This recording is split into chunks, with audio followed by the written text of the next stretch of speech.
আন্তর্জাতিক শ্রমিক দিবস উপলক্ষে বাংলাদেশ জাতীয়তাবাদী শ্রমিক দল আয়োজিত আজকের এই জনসভার সম্মানিত সভাপতি, মঞ্চে উপস্থিত বাংলাদেশ জাতীয়তাবাদী দলের সম্মানিত মহাসচিব জনাব মির্জা ফখরুল ইসলাম আলমগীর সহ উপস্থিত সম্মানিত স্থায়ী কমিটির সদস্যবৃন্দ, মঞ্চে উপস্থিত বিভিন্ন পর্যায়ের নেতৃবৃন্দ, আমার সামনে উপস্থিত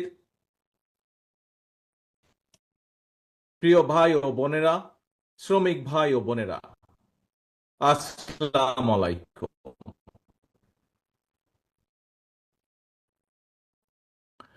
প্রথমেই বাংলাদেশ সহ সারা বিশ্বের শ্রমজীবী কর্মজীবী মানুষের প্রতি জানাই একান্ত শুভেচ্ছা এবং ভালোবাসা। 18 কোটির বেশি মানুষের এই বাংলাদেশে বিভিন্ন সেক্টরে সব মিলিয়ে কর্মক্ষম শ্রমজীবী মানুষের সংখ্যা প্রায় 8 কোটি বা তারও কিছু বেশি। প্রিয় ভাই বোনেরা, এর ভেতর নারী শ্রমিকের সংখ্যা প্রায় অর্ধেক।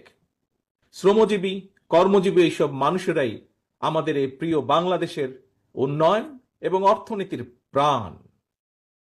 দেশের কোটি কোটি শ্রমজীবী কর্মজীবী মানুষ, প্রান্তিক জনগোষ্ঠী, কৃষক, শ্রমিক, দিনমজুর মেহনতি জনগণকে অবহেলা কিংবা অধিকার বঞ্চিত রেখে আমাদের মুক্তিযুদ্ধের কাঙ্ক্ষিত বাংলাদেশ প্রতিষ্ঠা করা সম্ভব নয়।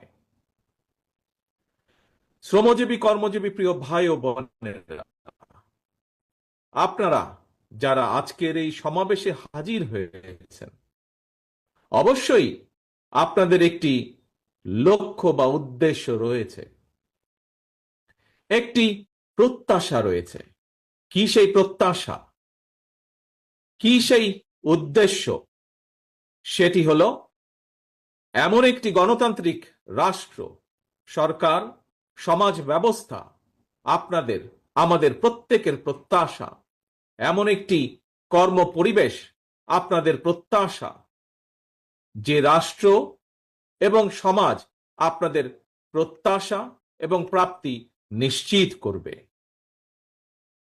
মাথার ঘাম পায়ে ফেলে উৎপাদন উপার্জন করার পর আপনারা শ্রমের ন্যায্য মূল্য পাবেন। রাষ্ট্র ও সমাজে আপনাদের অধিকার এবং মর্যাদা নিশ্চিত থাকবে। এমন একটি গণতান্ত্রিক রাষ্ট্র, সরকার, সমাজ ব্যবস্থায় আপনাদের সহ